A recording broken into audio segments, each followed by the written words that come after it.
عقده مع المنتخب الجزائري أسبوعين فقط. لهذا الناخب كان جمعهما مع اللاعبين تربصين اثنين والطلاق بضغط من اللاعبين. مباشرة إلى سيدي موسى يتواجد معنا مبعوث تلفزيون النهار كمال مهوي. هل معنا ولا لا؟ معنا. مساء الخير كمال. مساء الخير. مساء الخير زميلي حكيم. أهلا وسهلا كمال. آخر المستجدات فسخ العقد بالتراضي هكذا؟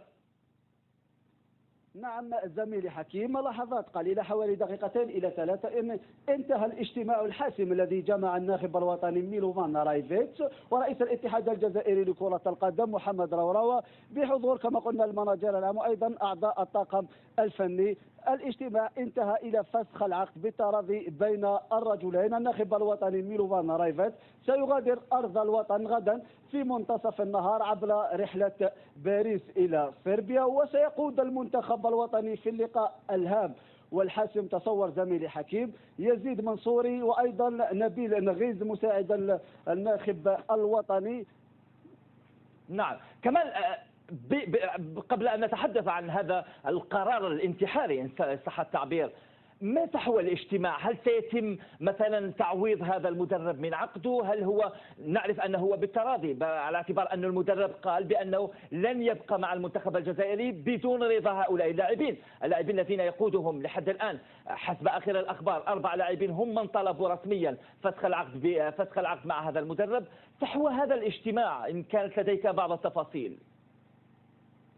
نعم حسب آخر التفاصيل المستقاة هنا في مركز سيدي موسى أين جرى الاجتماع، وأن رئيس الاتحاد الجزائري لكرة القدم لم يرد تضييع الفرصة بما أنه طلب فسخ العقد جاء من الناخب الوطني ميلوفان رايفيتش، يعني يستطيع أن يفسخ العقد دون تعويض مالي. لكن حسب آخر الأخبار نقولها أن الناخب الوطني لم يغادر مجانا بل أخذ راتب شهر أكتوبر الذي عمل منه أسبوع فقط، وأيضا سيتحصل على مزايا أخرى كانت موجودة في العقد.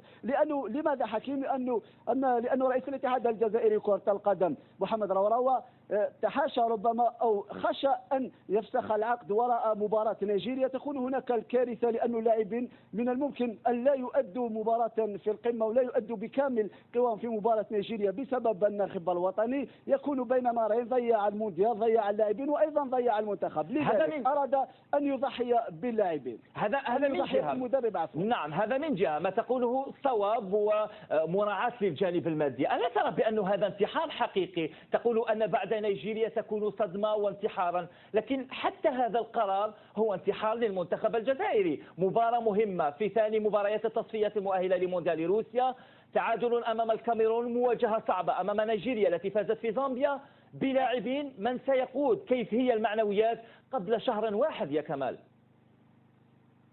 والله لا ندري ما يدور في رأس رئيس الاتحاد الجزائري لكرة القدم للإقدام على قرار مثل هذا قبل مواجهة مصيرية وحاسمة، لكنه أراد كما قلت التضحية بالمدرب عوض التضحية باللاعبين، لأنهم وجهوا رسالة مفادها إلى رئيس الاتحاد أن نحن من سيجلب المباراة في نيجيريا، تخلى عن هذا المدرب ونحن من سيجلب المباراة في نيجيريا. روح معنوية كبيرة يتواجد فيها اللاعبون وأيضا تحفيز في حالة رحيل المدرب، لأنهم وعدوا رئيس الاتحاد الجزائري لكرة القدم ضحي بالمدرب وسنجلب اللقاء أمام نيجيريا. لذلك هو لن يتسرع في تنصيب المدرب الجديد لأنها مباراة اللاعبين، لذلك سيلعبها تحت قيادة نبيل نغيز وأيضا يزيد منصوري. نتفق على أن هذا القرار في غير توقيته. اللاعبين هل قادرين اللاعبين هذول من قادوا هذا التمرد على المنتخب الوطني أن يحققوا نتيجة إيجابية هناك؟ إذا كان هذا الوعد من اللاعبين أن يحققوا نتيجة إيجابية في نيجيريا، يعني علامة استفهام كبيرة تقول حول أن مباراة الكاميرون كانت فيها أمور غير رياضية ربما.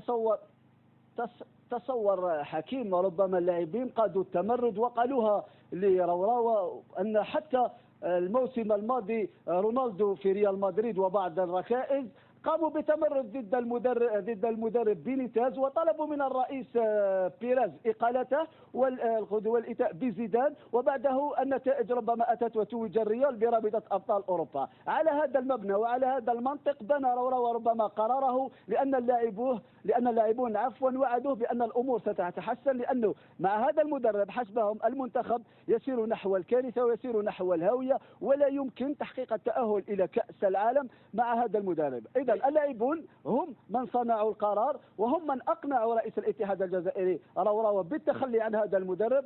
كما قلت خطوة انتحارية في ظرف صعب جدا، لأنه لا يوجد أي مدرب في العالم يقبل بأن يحل في المنتخب الوطني قبل مباراة رسمية وحاسمة ضد المنتخب النيجيري القوي، وإن فشل فسيكون مصيره هو كذلك الإقالة. ما تقوله؟ نعم، نتحدث عن حول هذه الإقالة، حالة التمرد.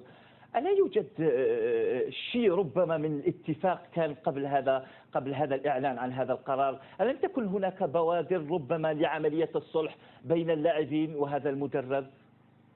كان انقطاع تمام من ناحية. نعم، تفضل حكيم. تصور أن كل شيء كان يسير على ما يرام إلى غاية إعلان التشكيلة الأساسية، وهو الخبر الذي أوردناه على تلفزيون النهار، إلى غاية إعلان التشكيلة الأساسية والتي لم تحمل اسمي فغولي وإبراهيم. اللاعبين توجه إلى المدرب وأكد له أنهما من ركائز المنتخب الوطني ويجب أن يضع فيهما ثقة لمساعدة المنتخب. الناخب الوطني لم يرد الاستجابة لهما، تحدث مع رئيس الاتحاد الجزائري وقال له: أنا المسؤول الأول على التشكيلة، جلبتني لأكون مدربا، أنا من أحدد التشكيلة، ولا دخل لا للاعبين ولا للأعضاء الآخرين ولا حتى لرئيس الاتحاد، لا أقبل أن يتدخل أحد في عملي. جميل إلى هنا ربما نعم، تفاصيل دقيقة لحد الآن. خلينا نجيبها نقطة بنقطة. كمال، نعم، المباراة المقبلة أمام نيجيريا، ما محل من الإعراب؟ منصوري، نعم، ماذا تريد أن تقول قبل أن أطرح عليك السؤال؟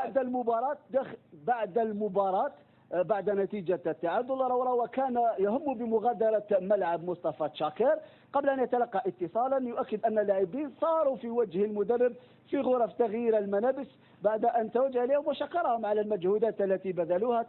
تصور أنهم صاروا عليه وقالوا أنه بهذه الخطة وبهذا النهج التكتيكي لا يمكننا حتى الفوز على أضعف المنتخبات وليس على الكاميرون. اجتماع حاسم صبيحة أمس بين الناخب الوطني، الكل ملى شروطه على الآخر قبل أن يتفق على تحديد موعد آخر اليوم على الساعة 4. الاجتماع انتهى بعدم تجديد الثقة، وانتهى بطلاق بالتراضي بين الطرفين، خاصة بعد تمسك الناخب الوطني رايفت السابق يقول رايفت بمواقفه، لأنه من أوروبا الشرقية يملك ربما شخصية قوية على غرار كل المدربين الذين تعاقبوا من أوروبا الشرقية، مثل وحيد حليلوزيتش الذي اسمه يتداول كثيرا هنا في سيدي موسى، لأن ما عاشه اللاعبون هنا وما عاشه الناخب الوطني الأسبق الصربي البوسني وحيد حليلوزيتش أعطى الانطباع وأعطانا الأمل أن يكون على خطاه، لكن التجربة لم تدم سوى 3 أشهر. طبعا لا يمكن أن نربط نجاح أي منتخب بأي مدرب، مثلما لا يمكن أن نربط طبعا إخفاق أي مدرب بإخفاق ذاك المنتخب. خليني أقول لك إذا ما محل الإعراب يزيد منصوري ونبيل نغيث في المباراة المقبلة؟ ما دام أن اللاعبين الجزائريين هذو ما نقولكش مغتربين، هؤلاء اللاعبين هم من يقررون بقاء أو رحيل المدرب. محل الإعراب يزيد منصوري ونبيل نغيث في المباراة المقبلة. إذا ستكون المباراة بدون نبيل نغيث ويزيد منصوري، على اعتبار أن اللاعبين المتمردين هم من يقررون التشكيلة الأساسية. هكذا. نعم، سيقررون حتى التشكيلة الأساسية ربما بإشراف من يزيد منصوري وأيضا نبيل نغيث، لأنه لاعبين أعطوا وعودا لرئيس الاتحاد الجزائري بالفوز بالمباراة في نيجيريا. أكيد أننا لن نرى مفاجآت كثيرة سواء في القائمة أو حتى التشكيلة الأساسية. والله لا ندري إن حدث هذا الأمر في منتخب آخر أو يحدث لأول مرة في الجزائر أن لاعبين يشترطون ذهاب مدربهم بالمقابل يعيدون بالفوز في المباراة القادمة. في حالة طبعا بقاء الأمور على حالها، نبيل نغيث يزيد منصوري من يقودان المنتخب شكليا، طبعا نقول شكليا على اعتبار أنه بين قوسين 4 أسماء هي من تقود هذا التمرد، هي من أقالت هذا المدرب. سنتحدث عن نقطة أخرى كمال مهوي، هو أنه مدام هؤلاء اللاعبين هم من فرضوا سابقا بقاء كريستيان غوركيف قبل أن يقتنع برحيله هو بمفرده. تتذكر جيدا بقاء كريستيان غوركيف لفترة من الزمن قبل أن يقرر هو برحيله، بعد ذلك فترة أخرى اللاعبون هم من يقررون بقاء رغبة منهم في رحيل هذا المدرب ميلوفان رايفاس. هل هذه الأمور تسير في منتخب اسمه الجزائر كان وحيدا بين العرب في مونديال البرازيل؟ لهذه الدرجة وصلت هذه الأمور في المنتخب؟